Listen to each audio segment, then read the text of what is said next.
What is up, ladies and gentlemen? Dakota, it hasn't been a cold week yet. Yeah, I know. But sometimes you got to just go with the flow and pump things out when you can.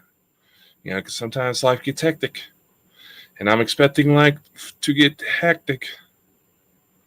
So, what is going on, ladies and gentlemen? Today is December 11th, 2022, for me at least. I know that some of you who may pop in later on will be in later time zones and will already have started tomorrow. So, no worries. This is just another Bald and Bonkers news update. So, what's been going on? Well, we have a lot of interesting stuff to show off today that we do. As some of you may know, I, as well as Chris, were on a couple of different shows to be as special guests.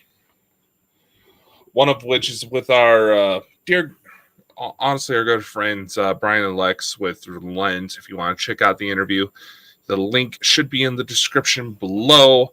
For those of you on channels who may not see the descriptions just because of how this works, be sure to check that out. It's Through the Lens with Brian and Lex. Awesome interview, awesome guys, very well done. Something I wanted to point out when it came to the supernatural. Brian and Lex made some very valid points that there are so many factors. Basically, for those of you who didn't catch the show, I will say this. Basically, they brought up the point of with more and more sophisticated cameras popping out on, average smartphones, everybody has access to a fairly good quality camera. See, I got the Samsung Galaxy A53, and I think it's like a 64 megapixel camera on it. Damn good camera.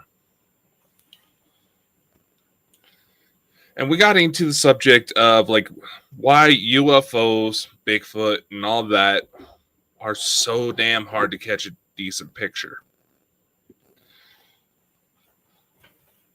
There's a couple of factors I feel the guys don't necessarily take into consideration because they have done mostly ghost hunting related investigations. They don't necessarily haven't dipped their toes into cryptids and things like that.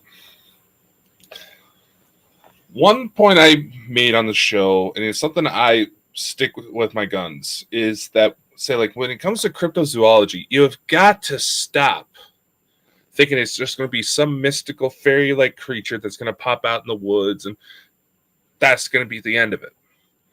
Cryptozoology is not something mystical. And if you can jump directly to the mystic explanations that come forward with some of these phenomena, you're not going to be taken seriously.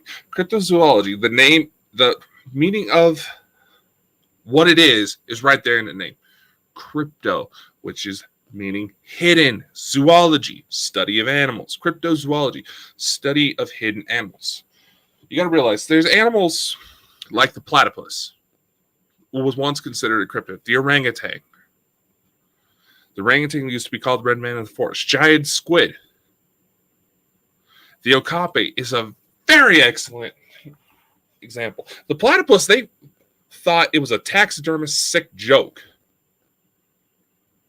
This is why, for the longest time, it was thought to not exist. The okapi, for those of you who don't know, it's a animal out of Africa. It has kind of like the head of the giraffe, body of like a horse, legs of a zebra. It's a funny looking animal. Very, very shy. It is very timid in nature. Very hard to see. That was once considered a cryptid.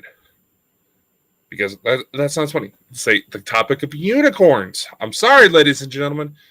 If you see what looks like a horse with a horn protruding out of its head, chances are you're seeing a horse that's about to be put down because it has a very dangerous tumor.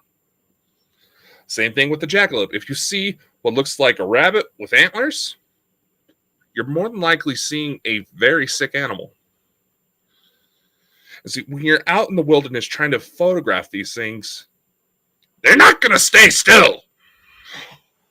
Same thing with UFOs. They're completely with the regards that Brandon, with all due respect, I love the guys that make valid points, but there's another factor that comes into it, is that you are ignoring that these things have some form of intelligence to them. If they don't want to be seen, they know how. It does not take much to confuse a human. Humans are not, you're not that high up, especially for the number of people who think that wolves, say, like, I believe it was a couple last year, a couple of years ago, there was footage of a huge wolf that was coming out of Yellowstone, right? Everybody thought it was proof that dire wolves were still exist.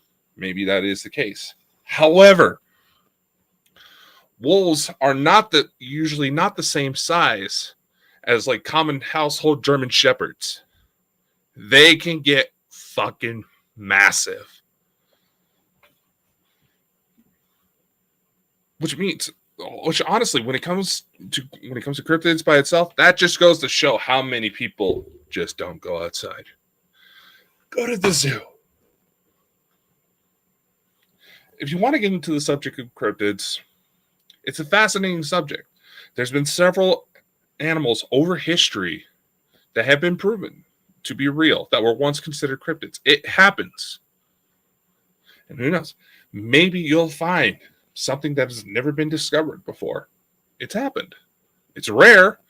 The likelihood of something like that to happen, you're better off trying to win a few $1 million off of scratch-off tickets. But you never know unless you actually get off your ass and go outside. When it comes to UFOs, again, you need some form of intelligence to be able to pilot an aircraft, no matter what. You have to take into so many different factors. Even if the reports of certain aircraft, of certain alleged alien spacecraft being able to completely ignore environmental factors, if there's still a level of intelligence that needs to be operated on in order to maintain it. Yes, is there a situation where they're cloaking themselves? Absolutely. One of the easiest ways to tell it is that when a cloaking device is turned on, chances are it's going to have some sort of environmental effect. Why do I say this? In order to have that type of shift, it's not just invisible. No, you're going to give off heat whenever that matter transference happens. And depending on the environmental conditions, you may end up with a cloud of condensation where the craft was. It does happen. And a lot of eyewitnesses claim that there's a level of sophistication, say like motion sickness. We still have to take a pill. ETs figured out how to make a delicious beverage that helps take care of, their equivalents of motion sickness that tastes kind of like a fruity Sprite. And I'm going to say this. I understand that these claims may be too much for some people to handle. Justifiably so. We need to have some sort of, what's the word I'm looking for here? We need to have some sort of system in place. Sort of a checks and balances for investigators to make sure they're doing the job right, that they're not easily being fooled. And we need to have open and honest discussions with lack of judgment, so that maybe the guy who has no experience with this type of thing whatsoever makes a very valid point that the seasoned professional never even thought of in the first place. And it's a conversation that I've said it once and I'll say it again. Both sides come out respecting each other more and are better investigators. There needs to be some sort of checks and balances. And stop using the excuse that there's no right way to conduct an investigation. Yeah, there is. I was going to say, there's a number of moral lines that get crossed in order to get views, stuff like that. When I was on with Brian and Lex, I pointed out that there's certain alleged TV psychics who are trying to utilize recent murders here in Idaho of college girls, to boost their clout. Fuck you. Fuck you to the ones doing it, and fuck you to the ones who believe them. That is utterly disrespectful. It's one thing if you're personally invited by the family or law enforcement agencies. It's very rare, but it does happen. It's one thing if you're personally invited to the investigation, but to still broadcast it like that, that shows that you have no regard for people who are going through the worst nightmares. That is someone's daughter. A parent shouldn't have to bury a child. It should be the other way around. It's not something that we want to think about, but granted, it's going to happen. Circle of life. But to show the utter disrespect, no, that doesn't fly. And to constantly feel like you're being shot at because, once again, one thing that always bothered me, and I'm just being honest here, I may sound like an asshole, but I'm being honest, is the number of people who upload shots of something completely like zoomed in to where you can see the individual pixels in the photo and try to say, oh, there's a face here. No, that's a shitty photograph. There needs to be some sort of checks and balances because, yes, there is something to it. Mainstream science is in the very infant stages to try to figure out exactly what it is. Oh, the government's not going to let that happen. Okay.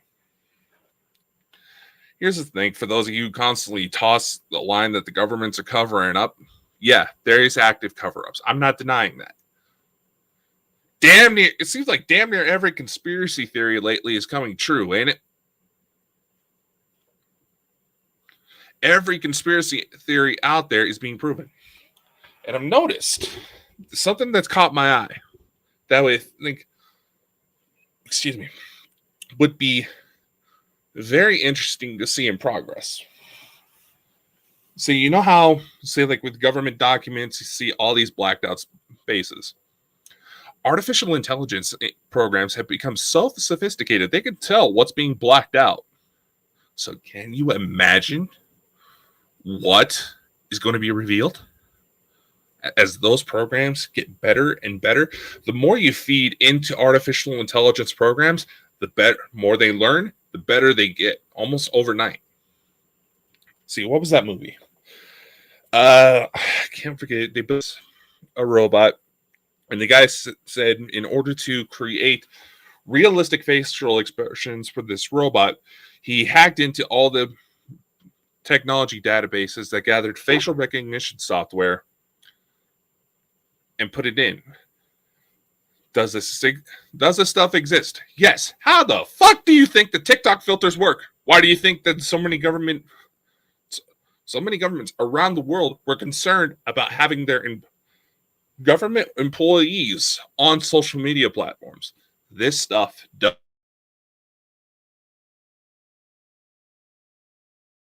exist. So much is coming out, and we're.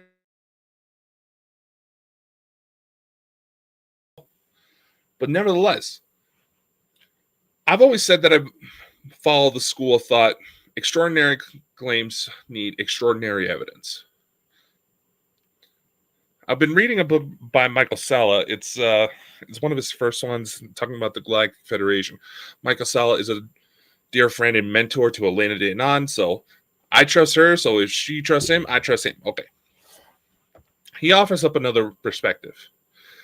In circumstances where collecting evidence may be difficult for whatever reason it may be, for threats of life, due to the number of variables working against the individual trying to conduct said investigation, trying to prove said claims, or for the threat, or like I said, for even the threat of life, because there is a level of secrecy.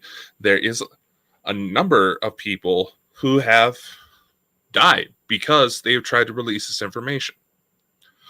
One story that goes around about Bob Lazar, it is actually well known that common security procedures for top black projects involve eliminating the paper trail of certain recruits in former employments. So if something goes wrong, there's no evidence to trace that individual to that project. It happened. It happened with the Manhattan Project. It happened with several the B-52 bomber. It happened. It continues to happen to this day. One story about Bob Lazar is that because he was working on that, obviously, let's go with the term alleged, just for sake of argument, alleged that his entire home was wired, was bugged, to make sure that he wasn't going home and talking about the things he was working on. And apparently, the things they caught about Mr. Lazar was that his wife was cheating on him. Ooh. And because of their standard operating procedures, they could not tell him. He had to find out later. But nevertheless, like I said, at the point I'm trying to say, I know it kind of feels like I'm veering off course here. The point I'm trying to say is that there are certain claims that are going to be so extreme, certain circumstances that are going to be so off course, that you are damn lucky if you find something. If you find some sort of paper trail. This is why I always tell people, journal, journal, journal. Even if you decide to come out in a podcast-like format, journal, journal, journal. If you have a decent, I'm going to say this. There's some people that feel turned off because maybe they have a situation where they have dyslexia or their artistic skills aren't that good. It don't matter. Cavemen. Hey, would you focus? Goddamn camera. Did you know they actually have found that cavemen may have understood motion in painting, how to make it to where the light hits old cave paintings and gives the illusion that they're moving. They found this. So if cavemen were smart enough to figure this out, you can easily figure out how to quantify, to make your claims tangible. Even if you have nothing but journals, it still has something for you to go on, helps you keep your record straight, and maybe, just maybe, it lays enough of a paper trail so that if you happen to come across something that validates what you went through, you can go back and check and say, yes, this has been going on. Because the more and more people that are coming forward with this type of stuff, the more and more the people that claim it, the harder and harder it gets to ignore. Now, there's some people that claim that, they are strictly going to, and what are you looking at, Kat? Are you seeing something coming through the wall? I'm going to have to stick a camera on that or something. Anyway. Regardless of what format you choose, and you're going to have haters that are trying to say that, oh, you're just doing it for fame. People get that when they realize that, yes, I have Hollywood connections. Where's the money? Huh? Where's the fucking money? A lot of the time, the people that will try to come after you don't understand the situation, and they ain't going to bother because they think that their own hatred, their own points, and their little social groups that they think are going to stick by them regardless, and the number of people that are public ass kissers. That's all they need to completely destroy one's reputation. Guess what? Come out. Say your story. This is coming from the guy. This is coming from the guy who is saying that he has 3 children with an alien woman. Can I prove that?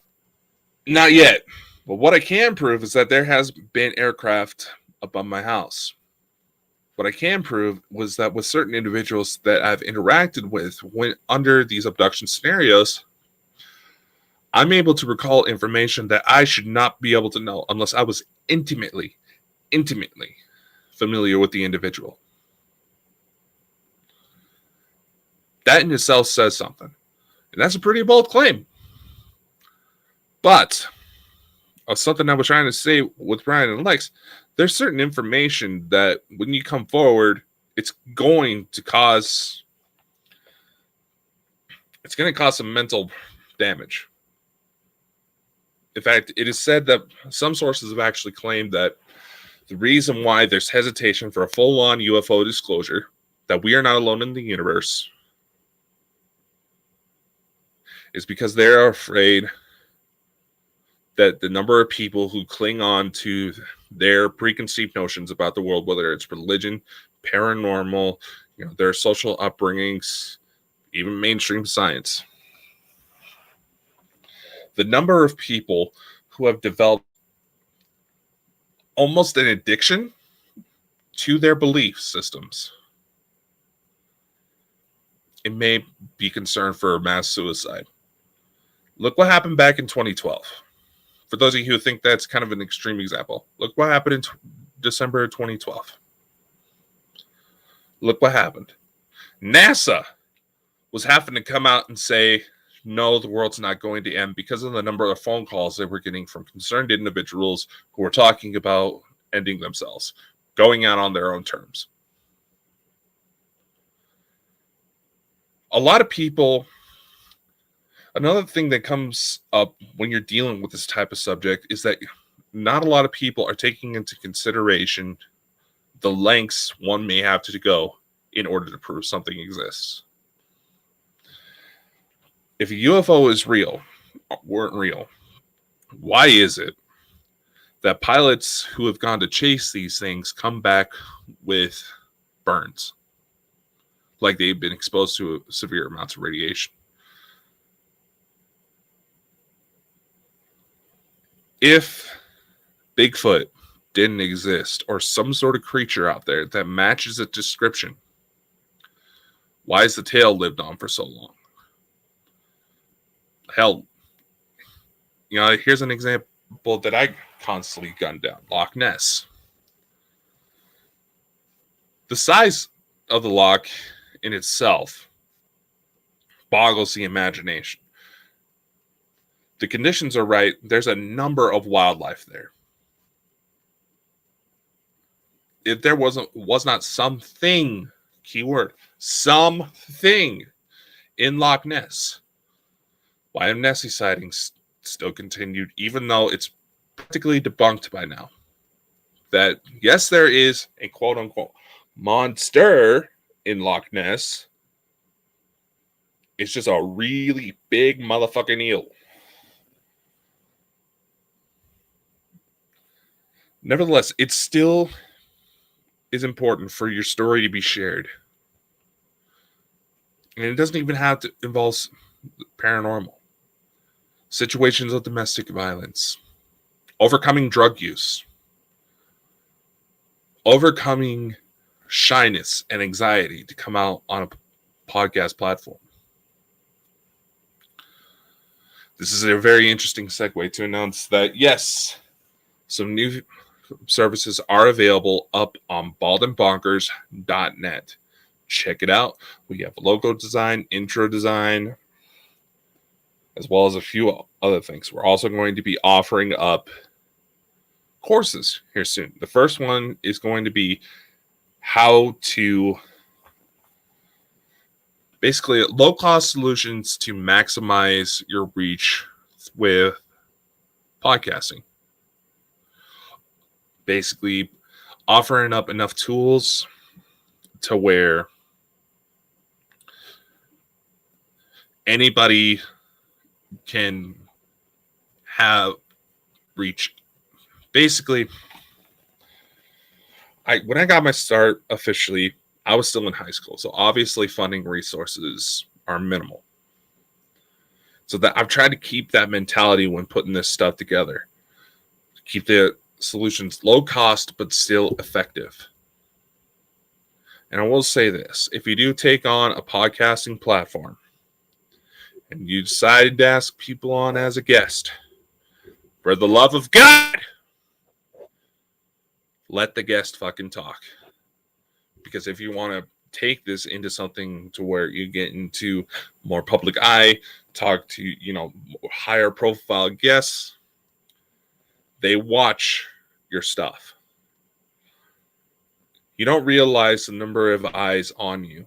So the number of times you come out spreading hate, trying to stir up gossip, even the times where I've fired off, where I feel fully justified with my moral compass in saying that what you're doing is wrong, you need to fuck off. Everything like that is watched and judged. Higher profile guests, whenever you ask them to come on a show, they're going to check you out before they say anything. That's something Chris and I learned the hard way a couple of times, but we're still going strong. And like I said last week, Bald and Bonkers is going to be here to help you grow. We're not going to promise too much up front because there's so many people in this field who are trying to build themselves a platform, then just flat out completely lie. They spread lies. They talk shit about other people. They try to promise money, then don't follow through. Then all of a sudden messages being ignored. The second they start getting called out on shit. They could go to spread drama. Then again, once again, they start to claim that, that there was no attempt to reach them. Yeah, there fucking was. And there was last week, some individuals felt concerned about my words and felt the need to message me to ask if I was ticking them off, even though we hadn't spoke for a while. So I guess my point's getting across now, is it? Ladies and gentlemen, much love. Stay safe. Stay warm for those of you in the Northern Hemisphere. I'm going to be heading off to work here soon, so hopefully the roads aren't too bad because it was a rain-snow mix. I'm not necessarily worried about the roads themselves, just the other idiots on them. But anyway, stay safe. Much love. Stay warm. Stay freaky. You never know what's going to happen next.